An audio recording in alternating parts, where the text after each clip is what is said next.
everyone, welcome back to my channel. Hope you all are doing good. So आज की class में हम continue करेंगे the French revolution of grade 9. ठीक है. सो अगर आपने मेरी प्रीवियस क्लास देखी हो तो उसमें हमने देखा था कि किस तरह वोटिंग हुआ था और वोट बाय हेड और बाय ऑर्डर होने वाला था और फिर किंग ने उस चीज को रिजेक्ट कर दिया था. उसको हम थोड़ा और डिटेल में आज देखते हैं. जैसे हमें पता है कि जो थर्ड स्टेट की पॉपुलेशन है वो total 98% of the population cover करती है थर्ड स्टेट की. तो जब वोटिंग के लिए सारे लोग इकट्ठा हुए तो फर्स्ट स्टेट के 300 मेंबर्स थे, सेकेंड स्टेट के भी 300 मेंबर्स थे और थर्ड स्टेट से 600 टोटल मेंबर्स थे. ठीक है. और इस समय पे किंग ने ये रूल बनाया था कि एक स्टेट को एक वोट देने का अधिकार दिया जाएगा. ठीक है. But now it is against a false decision, क्योंकि यहाँ पे 300 लोगों के बीच में एक वोट, यहाँ पे 300 लोगों के बीच में एक वोट और यहाँ पे 600 के बीच में एक vote. So it is a clear injustice, right. So इसीलिए थर्ड स्टेट के जो पीपल थे उन्होंने किंग का ये प्रपोजल, किंग की ये बात नहीं मानी और उन्होंने इस चीज को डिनाई कर दिया. थर्ड स्टेट पीपल का ये मानना था कि उन्होंने ये चीज की डिमांड की कि there should be one vote for one member, जैसे अभी होता है. ठीक है. One vote for one member. तो जितने भी मेंबर है हर मेंबर को अधिकार होना चाहिए वोट देने का. अभी किंग उस समय पे किंग मतलब ही वॉज द रूलर, उनकी ही चलती थी, he was the white collar man. तो उन्होंने किसी की बात नहीं मानी और वो वहीं पे अपनी बात पर अड़े रहे. सो अभी थर्ड स्टेट के पीपल ऑलरेडी वो बहुत ज्यादा फ्रस्ट्रेट थे. ये सारे रूल से, किंग का जो उन पे दबाव था उससे वो बहुत ज्यादा फ्रस्ट्रेट थे. तो उन्होंने भी वो बात नहीं मानी और वो चुपचाप वहां से चले गए. ठीक है. तो ये जो दोनों के बीच में क्लैशेस हुआ, इसमें ये लोग जो मीटिंग के लिए मिले थे, जो टैक्स था, टैक्स को अबॉलिश करने का, नोबल्स थे उनकी राइट्स को अबॉलिश करने का या उनकी राइट्स को लिमिट करने का, ये सारा यहाँ पे कोई डिसीजन तो हुआ ही नहीं. थर्ड स्टेट के पीपल वहां से चले गए और किंग वहां पर ही बैठे रहे.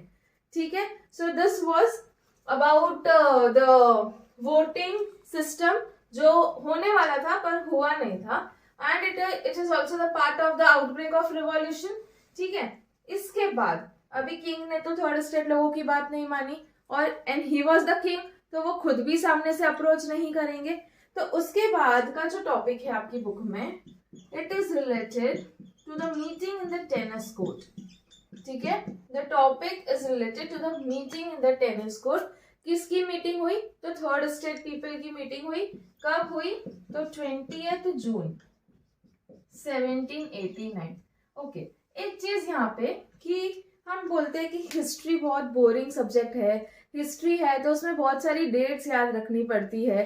ठीक है. पर ऐसा नहीं होता है, हमें स्मार्ट वर्क करना होता है, हमें हर डेट नहीं याद रखनी होती है. जैसे हमारी लाइफ में तो हर दिन कुछ ना कुछ नया होता है, हर दिन कोई ना कोई ट्रेजेडी होती रहती है, तो हम हर दिन याद नहीं रखते है ना. हम खाली स्पेशल डेज जैसे बर्थडे है, एनिवर्सरी है या किसी फ्रेंड रिलेटिव का बर्थडे है, उतने लिमिटेड डेट्स याद रखते हैं. तो यहाँ पर भी हम लिमिटेड डेट्स ही याद रखेंगे, राइट.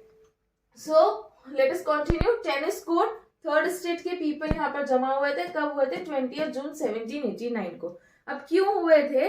तो जैसे कि हमने ऊपर देखा कि वोटिंग जो उनका वो लोग वोटिंग के लिए मीट करी थी, उन्होंने वो सक्सेसफुल नहीं रही, वो वहां से निकल गए. किंग ने उनकी बात नहीं मानी थी वन वोट वन मेंबर के लिए. तो अभी ये जो रिप्रेजेंटेटिव थे ना थर्ड स्टेट के, थर्ड स्टेट के जो रिप्रेजेंटेटिव्स थे वो सारे representatives tennis court of Versailles में इकट्ठा हुए. ठीक है. वर्सेलिस क्या है? It is a big palace, एक बहुत बड़ा ही पैलेस है. कहाँ पे है? ऑब्वियसली फ्रांस में है. ठीक है. वहां पे ये टेनिस कोर्ट में एक इंडोर टेनिस ग्राउंड है, वहां पे ये सारे लोग मिले थे और इन्होंने एक डिसीजन लिया था कि ये खुद की एक नेशनल असेंबली बनाएंगे. क्या बनाएंगे? खुद की एक नेशनल असेंबली. नेशनल असेंबली का अगर मैं बेसिक मीनिंग बोलूं तो ये था कि ये लोग किंग के अंडर नहीं चलेंगे, ये लोग खुद का ही कॉन्स्टिट्यूशन बना के, खुद के रूल्स, खुद की रेगुलेशंस बना के उसका पाथ ये लोग फॉलो करेंगे. ठीक है। सो नेशनल असेंबली बनाने के लिए ये लोग यहाँ पे इकट्ठा हुए थे और इन्होंने इनको एक सिस्टम बनानी थी कि यहाँ पे कोई मोनार्क नहीं होगा, हम कोई मोनार्की की नहीं सुनेंगे जब तक हमें हमारा अधिकार नहीं मिल जाता। इन्होंने एक शपथ ली थी कि जब तक हमें हमारा अधिकार नहीं मिल जाता हम ये टेनिस कोर्ट को छोड़कर नहीं जाएंगे, ठीक है। और मजे की बात तो ये है कि ये जो टेनिस कोर्ट में ये मीटिंग हुई थी, इसकी जो इनकी मीटिंग जो लीड कर रहे थे वो जो थे वो एक नोबेल फैमिली को बिलोंग करते थे, ठीक है। और जो सेकंड थे वो प्रीस्ट थे, मतलब वो दोनों ही फर्स्ट स्टेट और सेकंड स्टेट से बिलोंग करते थे, ठीक है। सो मेरावियो एंड अबेसियस ये दो लोग थे जो ये टीम को लीड कर रहे थे। जो मेरावियो थे वो एक नोबेल फैमिली को बिलोंग करते थे, वो एक नोबेल फैमिली को बिलोंग करते थे। और इन क्राउड के बीच में उन्होंने एक मोटिवेशनल स्पीच दी थी जिनसे ये क्राउड को पता लग गया कि though he belong to the noble family but he is the main supporter of them. और अबेसियस जो थे he was a priest, okay, वो एक प्रिस्ट थे और फिर भी वो इन लोगों को सपोर्ट कर रहे थे। और उन्होंने एक बुक भी लिखी थी जिसका नाम था what is the third state, ठीक है, लोगों के अवेयरनेस के बारे में। I hope it is clear. मतलब यहाँ तक हमने देखा सब्सिस्टेंस क्राइसिस भी देख लिया, वोटिंग राइट भी देख लिया, किस तरह से लोग you know the rise in price ये कर रहे थे, राइज इन प्राइस फेस कर रहे थे, किस तरह से वोटिंग के लिए एक मीट हुई पर उसमें वोटिंग नहीं हुई, और किस तरह से टेनिस कोर्ट में लोगों ने नेशनल असेंबली बनाने का फैसला किया। अभी जब ये सारे सीन हो गए थे ना तो इसमें वुमेन्स को तो कोई राइट नहीं थी। अब तक हमने जो आधा चैप्टर पढ़ा है इसमें हमने कहीं भी वुमेन्स का नाम नहीं सुना। क्यों? क्योंकि उस समय पे वुमेन्स को कोई राइट्स ही नहीं दी जाती थी, उनको ना कोई बोलने का अधिकार था ना कुछ करने का अधिकार था। But then looking at all this ultimately effect तो होगा ही होगा फैमिली पे। So looking at all this, the women got so frustrated. So all the women came together. वो सारे women एक इकट्ठा मिले और वो लोकल में ही सारी चीजों की तोड़फोड़, I mean कोई लोकल शॉप्स हो गई या वहाँ के लोकल की जो एरिया थे वो सारे एरिया में तोड़फोड़ करने लगे। तो जब ये इवेंट होने लगा तो राजा तो और ही डर गए। उन्हें ऐसे लगा कि अब तो वुमेन्स भी इस चीज का पार्ट बन चुके हैं, right. So this was the again something new, ठीक है। सो अभी हम नेक्स्ट टॉपिक के साथ कंटिन्यू करते हैं जो है आपकी बुक में इवेंट्स इन कंट्री साइड, ठीक है। इवेंट्स इन कंट्री साइड मतलब क्या कि जैसे हमने देखा कि सब जगह दंगे मचे हुए थे, सब जगह कुछ ना कुछ, कोई लोग राजा से अपसेट थे, कोई लोग राजा के खिलाफ जा रहे थे, तो हर जगह से राजा पे प्रेशर बना हुआ था, ठीक है। और सब जगह ये रूमर फैल गया कि जो राजा है उन्होंने अपने राजा के जो मेनॉर है उन्होंने अपने ट्रूप्स को इनके पेरिस के एरिया में हमला करने के लिए भेजा है और उनके जो राइप क्रॉप्स है ना वो सारे राइप क्रॉप्स डिस्ट्रॉय करने के लिए भेजे हैं। अभी ऑलरेडी पीजेंट्स की हालत उस समय बहुत ज्यादा खराब थी, ठीक है। ऑलरेडी वहां पे ड्रॉट्स था और वैसे में अगर उनके क्रॉप्स कोई खराब कर दे तो वो उनको परवड़े ही नहीं। इसीलिए पीजेंट्स ने क्या किया, वो वहां से गए, उठे और उनके जो भी हथियार थे सारे हथियार उन्होंने उठा लिए। हथियार माने कि क्या, पीजेंट्स के हथियार मतलब क्या होता है, हो जो भी उनके एग्रीकल्चर करने के टूल होते हैं, जो भी उनके फार्मिंग करने के टूल होते हैं, वो सारे टूल उन्होंने उठाए और वो सीधा चले गए चिटेक्स के तरफ। वो कहाँ चले गए? चिटेक्स की तरफ। ये एक टर्म है आपकी बुक में नया। चिटेक्स मतलब क्या होता है? एक बहुत बड़ा पैलेस जहाँ पे मनार रहते हैं, ठीक है, कैसल ऑफ मनार जिसको हम बोल सकते हैं, ठीक है। वो वहां पे चले गए और वहां पे उन्होंने क्या कर दिया, हमला कर दिया। और इस वजह से एक बहुत there was a spread of a great fear among the king and also among the peasants. Peasants को क्यों डर था कि मेरे जो क्रॉप्स है ये सारे क्रॉप्स डिस्ट्रॉय हो जाएंगे, और जो मेनॉर थे, जो किंग थे, उनको क्यों डर था कि इतने सारे लोग अब इकट्ठा हो गए हैं और इतने सारे लोग अब मेरे अगेंस्ट है, ठीक है। और जब ये सारी चीजें हो रही थी तो मिनोर में से बहुत सारे लोग, आई मीन जो नोबल लोग थे, जो फर्स्ट स्टेट सेकेंड स्टेट को बिलोंग करते थे, वो सारे डर से उन्होंने वो जगह छोड़ दी और उन्होंने खुद को नेबरिंग सिटीज में माइग्रेट कर लिया। वो खुद दूसरी जगह पर माइग्रेट हो गए मतलब दूसरी जगह पर रहने चले गए, ताकि वो ये सारी चीजों से दूर हो जाए और उन्होंने अपनी लाइफ को रिस्क में नहीं डाला। अभी जो हुआ था वो ये था कि जो किंग था उनको अकेले फेस करने थे सारे कॉन्सिक्वेंसेस। क्यों? क्योंकि उनके जो सपोर्टर्स थे, जो नोबल्स थे, वो सारे तो चले गए डर के। ठीक है, so what do you think, king के पास अब क्या ऑप्शन बचता है? किंग अकेले हो गए, उनके सपोर्ट में कोई नहीं है। सो किंग को अभी जो लुइस 16 थे वो भी डर गए अभी। कि क्यों डर गए? क्योंकि वो अकेले हो गए, उनके सपोर्ट में तो कोई नहीं बचा। तो उन्होंने खुद को बचाने के लिए और खुद की रिस्पेक्ट बनाए रखने के लिए उन्होंने ये सोचा कि अभी तो मुझे नेशनल असेंबली को अप्रूव करना ही पड़ेगा और मुझे कॉन्स्टिट्यूशन को एक्सेप्ट करना ही पड़ेगा। बहुत सोचने के बाद उन्होंने ये डिसीजन लिया कि वो नेशनल असेंबली को अप्रूव करते हैं और वो कॉन्स्टिट्यूशन को भी एक्सेप्ट करते हैं। ठीक है, जब उन्होंने ये कॉन्स्टिट्यूशन को एक्सेप्ट कर लिया, नेशनल असेंबली पे अग्री कर लिया, उसके बाद आउटकम्स। ठीक है, अगर हम कोई डिसीजन लेते हैं तो उसके आउटकम्स होते हैं, राइट? या तो सही या तो गलत। तो उसके आउटकम क्या हुआ कि नेशनल असेंबली में ये लिखा गया था as according to National Assembly, NA मतलब National Assembly, let me write full. ठीक है, अकॉर्डिंग टू नेशनल असेंबली कोई भी नोबल्स के पास एक्स्ट्रा पावर नहीं होगा। ठीक है, जो फ्यूडल सिस्टम था उसको अबॉलिश कर दिया जाएगा।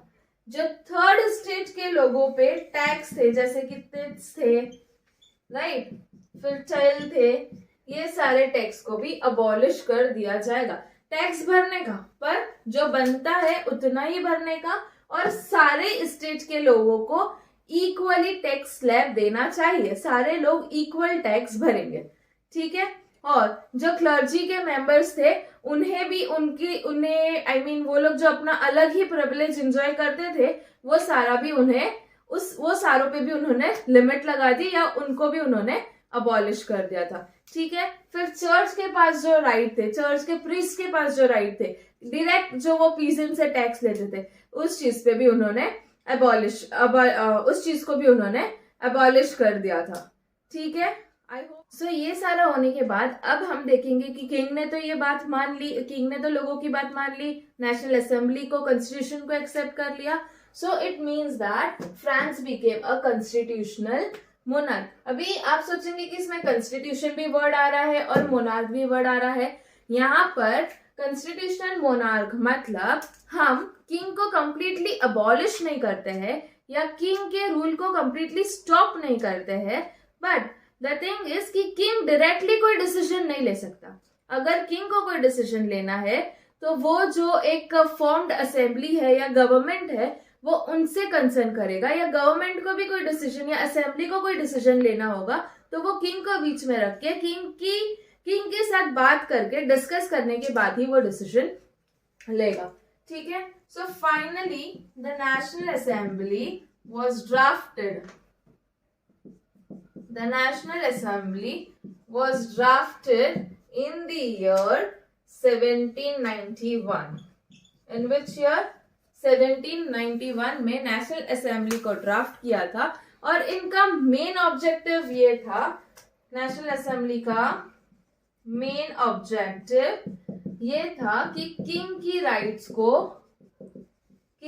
राइट्स को लिमिट करना, अबॉलिश करना नहीं बोल रही हूँ, लिमिट करना। ठीक है, there is a difference between limit करना एंड अबॉलिश करना। अबॉलिश करना मतलब कंप्लीटली खत्म कर देना, किंग का नामो निशान भी नहीं होना चाहिए, पर यहाँ पे हमें अबॉलिश नहीं करना है, किंग की राइट को लिमिट करना है। ठीक है, और सेकेंड थिंग कि कोई भी पावर, ठीक है, कॉन्स्टिट्यूशन का मतलब ये होता है कि कोई भी पावर किसी एक बंदे के हाथ में नहीं होता है। जैसे मोनार्की में क्या होता है किंग के पास ही सारा पावर है, वही डिसीजन लेता है, वही प्लान बनाता है, वही उसको एग्जीक्यूट करता है और वही फाइनल डिसीजन भी लेते हैं, रिजल्ट भी वही देते हैं, क्वेश्चन पेपर भी वही बनाते हैं, सॉल्व भी खुद करते हैं और रिजल्ट भी खुद देते हैं। ये होता है मोनार्की में।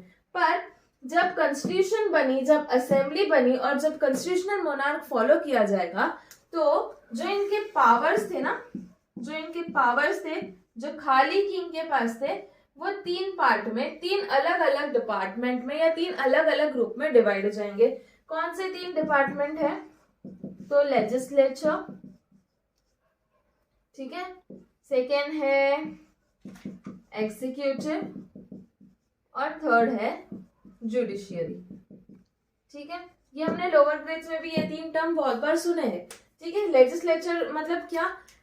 जो सारे प्लान बनाता है, ठीक है, जो सोचता है कि what should be the next part.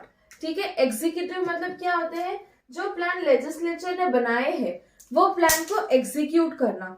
ठीक है, वो प्लान को एग्जीक्यूट करना, वो प्लान को फॉलो करना।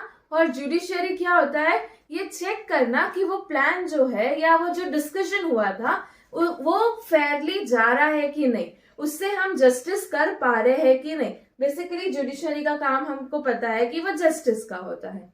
Okay, it is clear till here? Now ये this made the French free, but हम बोलते हैं कि फ्रेंड्स को फ्रीडम मिला, but it was not that complete freedom, अभी यहां तक नहीं मिला है। ठीक है, सो अभी हम नेक्स्ट देखते हैं कि मैंने ऐसे क्यों बोला कि अभी तक कंप्लीट फ्रीडम नहीं मिला है। ऐसा क्या था? अब तो मोनार्की भी हट गई, अब तो असेंबली भी एक्सेप्ट हो गई, तो फिर क्यों ऐसा? इसीलिए क्योंकि इसके बाद अब हम देखेंगे इलेक्शन ऑफ नेशनल असेंबली। आपको याद हो तो अभी रिसेंटली हमने पढ़ा था कि टोटल जो थर्ड स्टेट के मेंबर्स थे वो 600 मेंबर्स थे जो राजा के पास गए थे और जिन्होंने वन वोट 1 मेंबर की डिमांड की थी। ठीक है, सो वो टोटल 600 लोग थे जो नेशनल असेंबली बनाने का आइडिया जिन्होंने फाइनलाइज किया था। और जाते जाते 745 टोटल रिप्रेजेंटेटिव हो गए थे नेशनल असेंबली के। ठीक है, ये तो रिप्रेजेंटेटिव थे। रिप्रेजेंटेटिव तो डायरेक्टली इलेक्टेड मेंबर्स थे, मतलब वो आपस में इकट्ठा होके उन्होंने एक नेशनल असेंबली फॉर्म की थी। ठीक है, पर ये जो रिप्रेजेंटेटिव थे उनके बाद नेशनल असेंबली संभालने के लिए या नेशनल असेंबली के सारा चीजें देखने के लिए कोई और मेंबर्स भी तो चाहिए, है ना। सो वो सारे मेंबर्स को सिलेक्ट करने के लिए इलेक्शन रखा गया। ठीक है, अभी जब वो इलेक्शन रखा तो वो इलेक्शन डायरेक्टली किसी मेंबर को नहीं सिलेक्ट करना था, there were the group of electors. जैसे हमारे यहाँ पे भी इलेक्शन होता है तो हर एक वार्ड के एक इलेक्टर्स, हर एक वार्ड के एक रिप्रेजेंटेटिव होते हैं ना, वो पूरे वार्ड के लिए हमें वो एक जन को इलेक्ट करना होता है। सो सिमिलरली यहाँ पे भी वही केस था कि there were group of electors जो सारे ही मेन थे। ठीक है, उसमें से हमें कोई एक इलेक्टर को सिलेक्ट करना होता था, एक इलेक्टर को वोट करना होता था। और ऑब्वियसली सारे मेन थे, तो फाइनल जो इलेक्टर बनेगा या फाइनल जो सिलेक्ट होगा, इलेक्टर नहीं बनेगा, इलेक्टर जो थे उसमें से फाइनली जो सिलेक्ट होगा वो भी कोई एक मैन होगा। सो मैंने आपको रिसेंटली कहा था कि there was no complete freedom.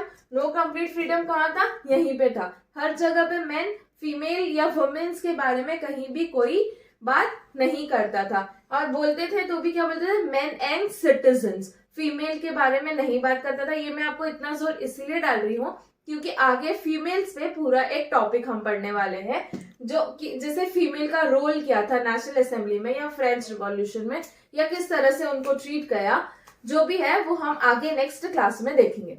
ठीक है, अभी ये जो वोटिंग राइट्स दी गई थी ना, ये वोटिंग राइट्स भी हर किसी को नहीं दी गई थी। वोटिंग राइट्स के लिए भी 2 ग्रुप्स बनाया था, पीपल को 2 ग्रुप में डिवाइड किया था। एक था एक्टिव वोटर्स और दूसरा था पैसिव वोटर्स। ठीक है, एक्टिव वोटर्स में वो लोग इंक्लूड होते हैं जो लोग अर्न करने जाते हैं, जो लोग टैक्स भरते हैं। और कितना टैक्स भरते हैं? जो लोग टैक्स भरते हैं और कितना टैक्स भरते हैं? तो वो जितना भी काम करते हैं ना, उसका 3 डेज का अगर उनको लेबर, 3 डेज का अगर उनको वेज मिलता है, उतना ही सेम अगर वो लोग टैक्स भरते हैं तो दे वर एलिजिबल टू वोट। ठीक है, उन्हें हम कहते हैं एक्टिव वोटर्स। ठीक है, और इनके अलावा जो टैक्स नहीं भरते या जो लो वेज पे काम करते थे और जो फीमेल्स थी, वो सारे कौन थे? पैसिव वोटर्स थे। ठीक है, फीमेल्स क्यों पैसिव वोटर्स में आती है? क्योंकि उनको अधिकार नहीं मिलता है। और दूसरे मेंस क्यों आते हैं? क्योंकि वो टैक्स नहीं भरते थे। तो वो टैक्स क्यों नहीं भरते थे? क्योंकि उनकी वेजेस ही इतनी लो होती थी, उनका गुजारा ही मुश्किल से हो पाता था। तो उन्हें भी यहाँ पे पैसिव वोटर्स के ग्रुप में डाल दिया गया था। I hope it is very clear till here. तो गाइज, अगर आपको मेरा वीडियो हेल्पफुल लगा हो और पसंद आया हो, so please like, share and subscribe. और हाँ, नोटिफिकेशन बेल दबाना मत भूलिएगा। और आपका सपोर्ट मेरे लिए बहुत ही मायने रखता है। So kindly support. Thank you so much.